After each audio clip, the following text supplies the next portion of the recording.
Welcome to Spotlight ETSU. I'm your host, Carrie Oliveira. Today I'll be speaking with ETSU's new president, Brian Nolan. Dr. Nolan started here in January, but has already won over the campus community with his involvement in student athletics and his interest in getting to know the people of ETSU. Thank you for joining us, Dr. Nolan. Thank you. It's my pleasure to be here. We're so excited to have you. And we were just talking before the show started that you have no idea what you do on any normal basis. Like, you get scheduled by other people in advance. And so we are so happy that you managed to find a little 45 minutes in your day for us. Thanks. I'm honored to be here. So exciting. Schedule is fluid, but that's one of the many exciting opportunities about this position, is that each day, each minute, and each hour brings something new. It does, and so we're hoping to have just a fun little chat with you today. Before we get started with talking about you and the president on the campus or whatever else, why don't you tell us a little bit about yourself, where you came from, where your educational background comes from, that kind of thing. From what at the time was a little small town right outside of Washington, D.C., known as Sterling, Virginia. There were a couple thousand people who lived there when my parents moved to the community in the mid-1960s. Mm-hmm. By the time they retired and left the area in late 1990s, Loudoun County was one of the fastest growing counties in the country. From there, I went to West Virginia University, originally to be a pharmacist. Oh. My father worked for the federal government, and every morning at breakfast he would say, "Son, do not work for the government. Go to work in private business." So I went to college to be a pharmacist, struggled a little bit with some of the science courses, which was a challenge because I had never struggled academically. Right. But from there, changed major, political science, degree in political science from WVU, master's degree in political science from WVU, then went to an institution a little bit down the road for a PhD in political science, and had a number of doors open for me. I've been very fortunate, but I had a number of doors open for me. Went to work in Nashville for the Higher Education Commission, was engaged in everything from the creation of our lottery scholarship program to Yay, lottery!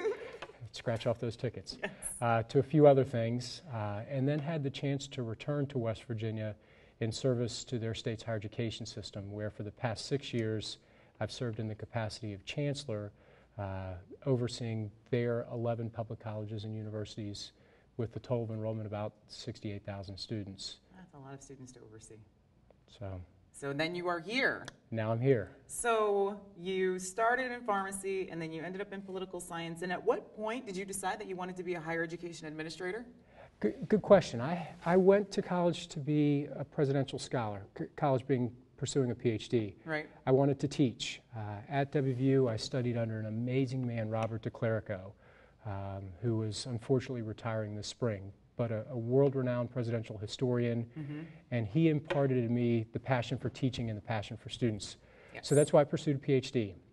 But a certain way along the line, I began to have some tension internally with respect to the application of what we were studying, the application of what I was learning, and my research in a practical setting. Right. And had a door open that gave me the opportunity to work for a man named John Peters, who was the provost of the university at the time. He's now the president of Northern Illinois University. And in working for Dr. Peters, I saw in a first-hand setting how what I was learning in class, be it statistics, probability, public administration, applied in a day-to-day setting. Worked for a little bit at that institution in their Office of Institutional Research, and my wife and I met, got engaged, and she was going to Nashville to get a job, to go to college at Vanderbilt, and I needed to find a job. Right. There was a posting on the web. That's back when there weren't a lot of pictures on the web. It was mainly text. A long time ago, for a job opening at the Higher Education Commission. So we go to Nashville, my wife interviews at Vanderbilt, we're looking around, and we're sitting in her car right outside the building for the commission, and she says, "Just go upstairs and introduce yourself, learn about the position." I'm like, "Don, I'm not going to go upstairs. I'm a grad student. Right. This big fancy official place isn't going to give me the time of day." It's like runs all the higher education institutions in Tennessee. I'm just a graduate student. Right. So we sat in her car, and the commission offices, if you're familiar with Nashville at all, are right near the jail for Metro Nashville-Davidson County. So imagine seeing someone in a car putting on a dress shirt, putting on a tie. You're thinking I'm going for a court appearance. Right. But I went upstairs and had the chance to meet, once again, an amazing individual who opened a door for me, Bill McCulley. I talked with Bill about the position. We talked for a better part of 20 minutes, and he said, send me your resume. Oh. A few weeks later, I had an interview, and a few weeks after that, I was moving to Nashville. Worked at the commission for the better part of 8-9 years, and it was just an amazing experience, a life-changing experience. Right. Rich Rhoda, their executive director, who will be our commencement speaker this year, is a true mentor, a second father to me, and really has changed my life. Dr. Rhoda taught me about public service. He showed how to lead quietly, but to lead with passion. He's a wonderful man who changed every facet of my life. And working with Rich then opened up another series of doors. But it was that tension that a lot of our students feel of how do I take the concepts that I'm learning here at ETSU and apply them in a practical setting. Make some use of them. Correct. It was that tension that led me to administration. I still try to teach, not as much as I have in the past. I've taught American government, I've taught the presidency, but as I've gone into administration, the majority of my academic focus now is on higher education, access, affordability, and higher education policy. Access and affordability, that's a really interesting question. We're going to come back to, Okay. No, we're going to talk about that now, I guess. So they let me know last week that I was going to be interviewing you this week. So of course I've been running around all over campus going, I get to talk to the president. What should I ask him? So all my students are like, ask him what he's going to do about making tuition more affordable. And then the related issue for faculty were like, what is he going to do about how much faculty get paid? Which I sort of see, I don't know that this is actually true, but I imagine from an administrative perspective, the cost of tuition versus faculty pay are sort of antithetical to one another. Like as one goes up, so too must the other, I would imagine. And so there's a concern, I guess, on the campus in general about the cost of higher education, both for the students as well as for the faculty, who I'm not sure whether you're aware of this, but we might be underpaid here. Understood. So what plans do you have in terms of maintaining the affordability of a college education for students? Well, let's step this back because this just isn't an issue on campus. It's an issue nationally. Nationally, President absolutely. Obama in his State of the Union address talked about college affordability. Right. Every governor across the country is talking about college affordability. You can't pick up a newspaper and not see issues. I was reading something just this morning about the Pell Grant and whatever else. Hopefully it'll be fully funded. But the manner in which we as a nation have supported our colleges and universities post-World War II has fundamentally changed. So at the conclusion of World War II, there was the GI Bill. At that point, 80 cents on the dollar of what it took to run this institution came from the state as a whole. Right. Then as you push forward into the 1970s, there was a landmark report called the Carnegie Study that examined the relationship between support for education and the responsibility of students to help in that support of education. Right. And they recommended that 70 cents on the dollar come from the state and 30 cents on the dollar come from students. That was kind of the benchmark. And for the better part of the 60s and the 70s, that ratio of higher education being a public good was the paradigm of funding, not only in Tennessee, but across the country. Right. In fact, in California, community colleges were free. In North Carolina, 80 cents on the dollar came from the state. So there was this commitment on behalf of the citizenry to support education as a public good. Right. But then as we fast forward into the 90s and the 2000s, something changed. No longer was higher education viewed as a public good, it was viewed as a private commodity. good. A commodity. A good for which students participate, receive a benefit and a better job on the back end, hence the responsibility that they should help bear and absorb the costs. So when I was in graduate school and put that tie on and walked upstairs for an interview, at that point the state of Tennessee was supporting about 60 cents on the dollar of what it took to run the universities across the system and ETSU in particular. Now that number is right around 40%. So the costs of supporting our institution have switched from the state to the student. Right. Also during that time period, the factors entailed within the operation of the institution from a price perspective have increased. Salaries have increased, technology has increased. When I went to college, I had a faculty member and some chalk. Right. Now when our students walk into the classroom, they expect wireless, they expect smart boards, everything is in a different medium and there are costs associated with it. Yes. Now back to your question on tuition. Tuition and faculty salaries go hand in hand. When I talk with students, and I spend a lot of time talking with students, it's the best thing about my job. Right. I ask them, what do they love most about ETSU? It's the family feel of the institution, and then it's our faculty. And when you ask students about our faculty, their faces light up the same way mine does when I talk about Bob DeClerica, who has been more than 25 years, and I can still hear his voice.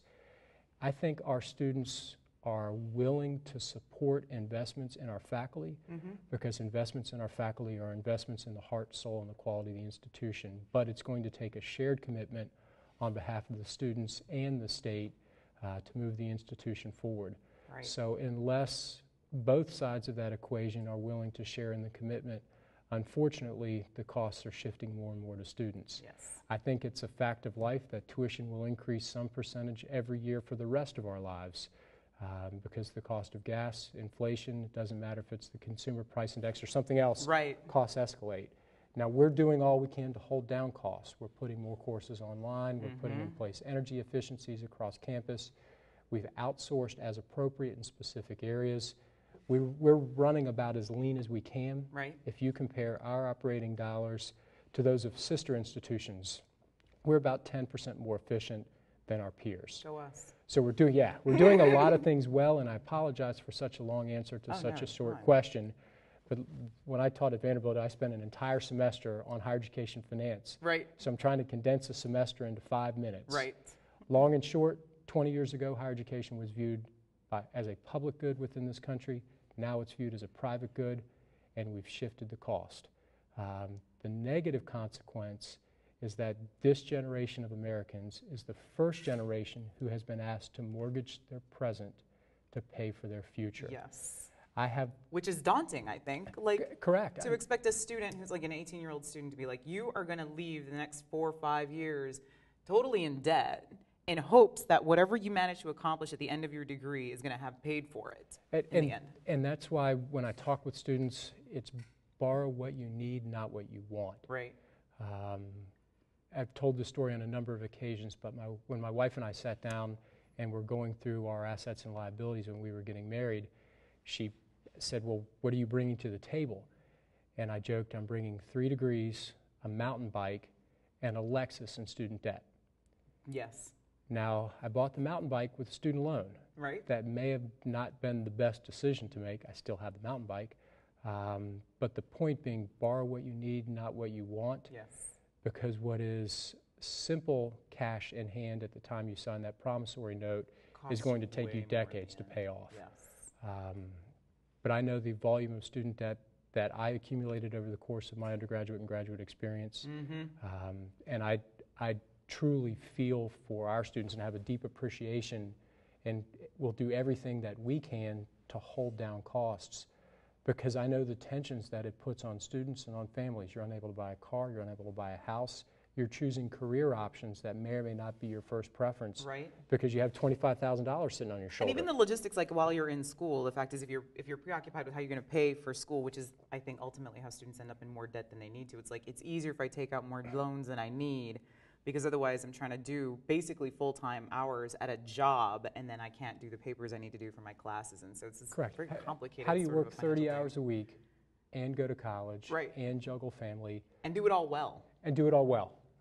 The amount of stress that our students are under is immeasurable, and I think sometimes individuals who are in decision-making positions in our country do not have a sense of how different the stress levels are than they were 40 years ago when someone went to college and they didn't work, they lived in a residence hall. Exactly. And they didn't have to worry about the cost because it was a public good. Yes. So we're going to do what we can then. Run the university efficiently. Much more eloquent answer than my long-winded diatribe. It was very informative, I will say that. I have a much better sense of sort of like, it never occurred to me that there had been a shift in the philosophy of what college education was, you know, going from a public good to a commodity that I could purchase and expect a service from. At least that's the lecture that I And it makes so build much sense. from in class. It makes a lot of sense that that assumption would shift. One of the things that you said in the response to that question was that your favorite part of your job is interacting with students, Yeah.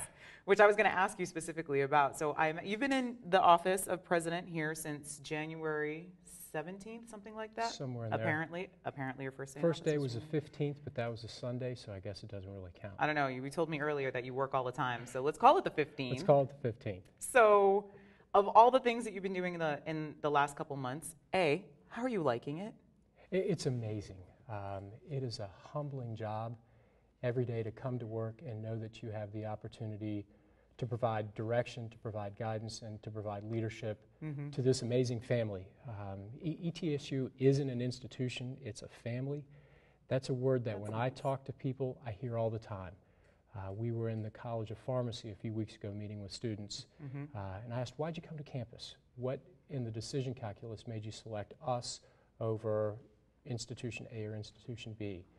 And student after student after student said, when I came here for my interviews, the faculty knew more about me than I did about them. Oh. And it's a family. Yes. College of Medicine, same thing. It's a family. I was with students at an honors event the other night. I asked them, what do you love about campus? They go, with a family feel. So the opportunity to be a part of that family, the opportunity to talk with students, to see their excitement for learning, to see their willingness to just grab the world by the hand, the sense that anything's possible if you work hard and play by the rules, it's invigorating. They are enthusiastic. So our students are. If you're having a bad day, just walk across campus, particularly a day like today when the flowers are blooming, it's going to be 80 degrees. Beautiful. 5 minutes walking across campus makes all the problems in the world go away. But this is the most amazing opportunity that's ever been presented to me in my entire life. The chance to lead our faculty, That's really nice. our staff, and I've had a lot of opportunities. I worked in a system for a state that I love. Right. But the chance to be home here on campus it's a dream come true. I was going to ask you specifically about, looking at the trajectory of your career, you're an administrator, as like sort of by the nature of your career, which is not an insult by any means. And some of us are built for it, others of us are not. I have a black hat, that's correct. Right. So as you were, once you figured out that you were going to be an administrator in higher education, I suspect at some point you thought to yourself, gee, I'd like to run a university someday, right? And so when you decided to apply for the position of president at ETSU, what was it about ETSU that you wanted to come to? Not having been on the campus before, had you been on the campus before? Did you know that it was No, I knew the that warm campus family well. feel? Oh, okay. My family is all within about an hour of campus. Right. The past 17 years, Christmas shopping, returning of Christmas gifts, going to movies has all been in Johnson City. Ah. So I knew the institution well at a personal level. I also knew it well at a professional level through my time at THEC. Yes. And in fact, 7 years ago, I almost came here in a fellowship to work with Dr. Stanton. So ETSU is an institution that I knew very well. I had other opportunities presented to me to return to a campus, but this was the institution that we wanted to be at. In fact, at one of our going away events in West Virginia, the chancellor of the community college system got up to talk and made fun of me a little bit. We made fun of me a lot. And he said, Brian, I don't know if you remember this conversation, but you'd been here about a month, and we were standing along the well in the legislature.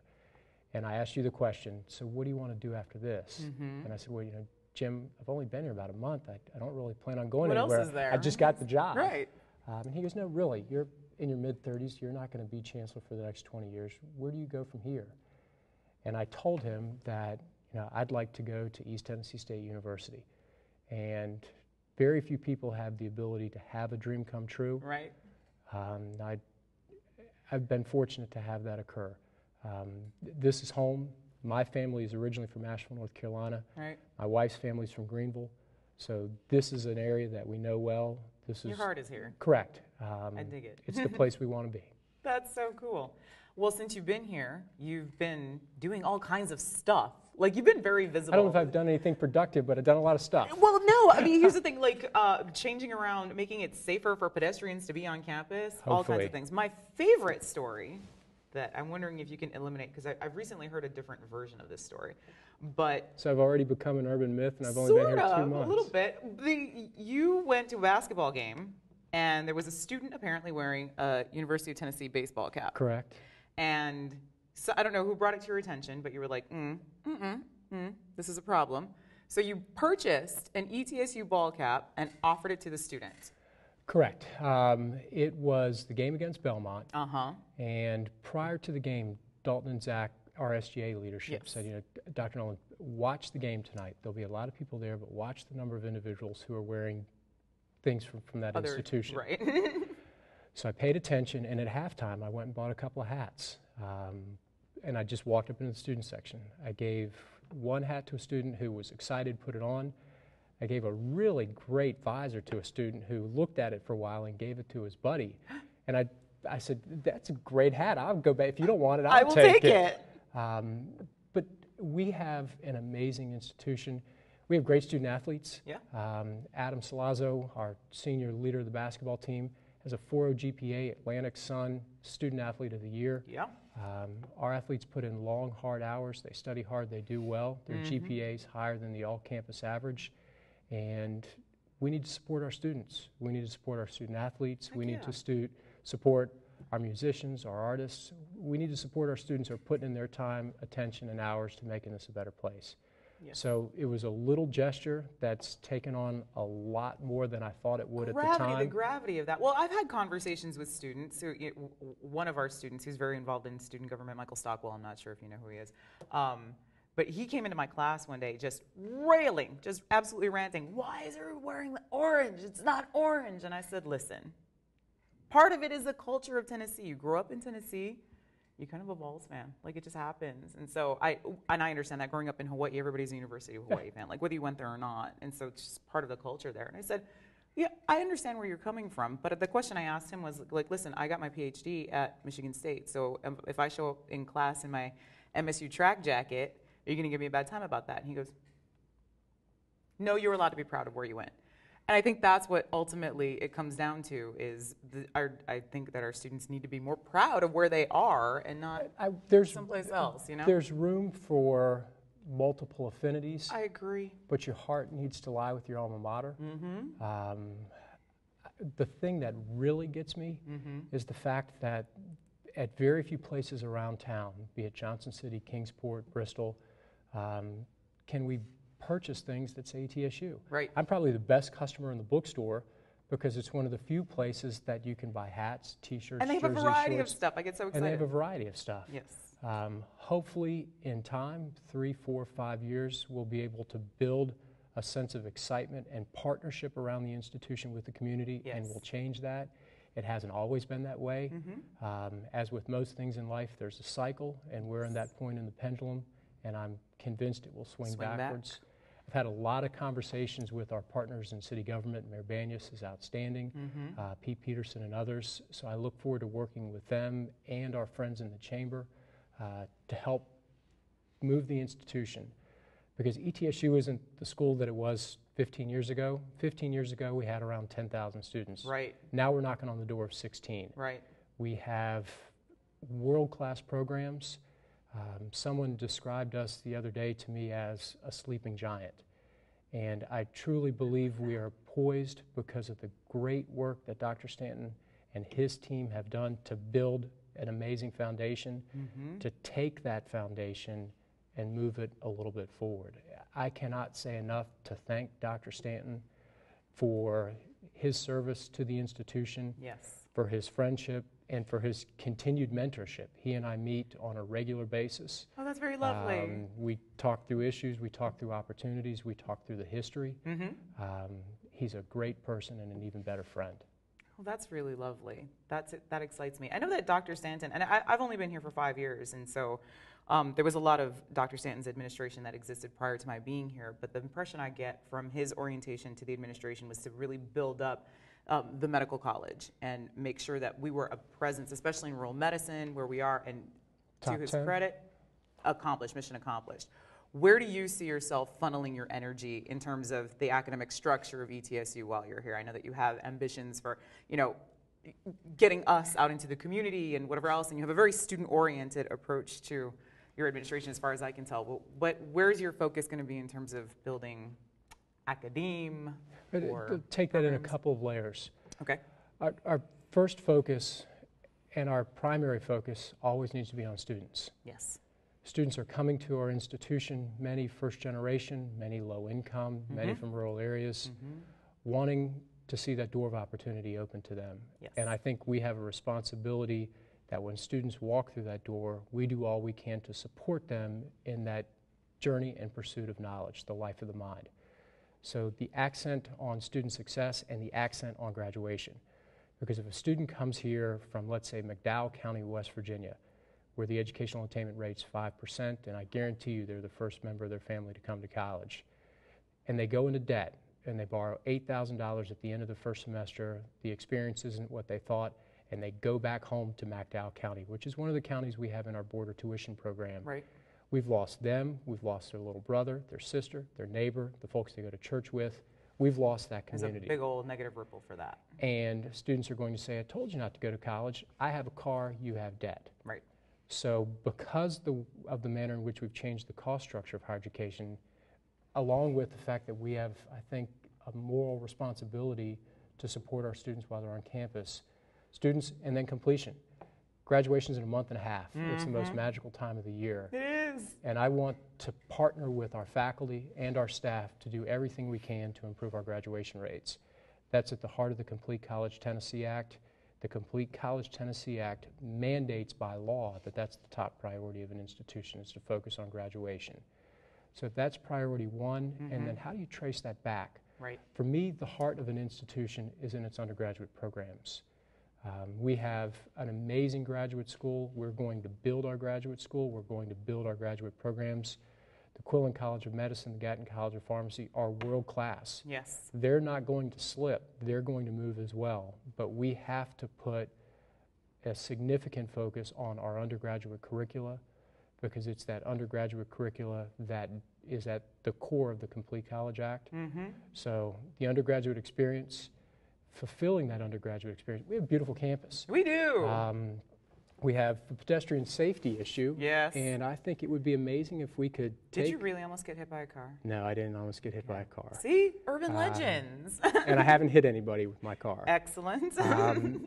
But if we could take a couple sections of campus and plant some grass, create green spaces. So if you took from Brooks down over to Culp, right now, which is already closed, and just made that a green core, then you've greened the heart of campus, you've enhanced the undergraduate experience, you've enhanced the look and feel of attractiveness of the institution. Make people want to be on the campus. Correct, and you begin to dispel the myths about the institution. That takes me back to my comment on Dr. Stanton. All of the pieces are here.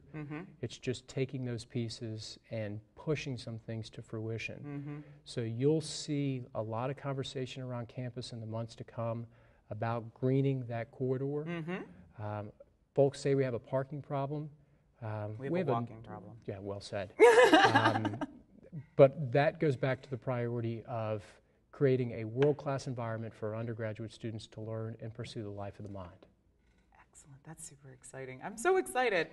And you're young and you're energetic. And when I was talking to the students, I spent a lot of time engaged with my students for a variety of reasons. And so when several of them were part of reviewing you as a candidate for your position, and they would come to class and be like, oh my God, he's so exciting. And it turns out, you know, you have this like lovely, wonderful energy, and that you went knocking on residence hall doors, inviting people to like, hey, jump the basketball game, and just being willing to engage the students. And I think that I think that's really very lovely. Thank you. And my philosophy is in line with yours in that the undergraduates are the big deal on this campus, and the more energy and resource we can funnel into them, probably the better off we're going to be. We've got like 15 seconds left. Do you have any cool final thoughts you want me to know? Anything cool? You're having an Easter egg hunt.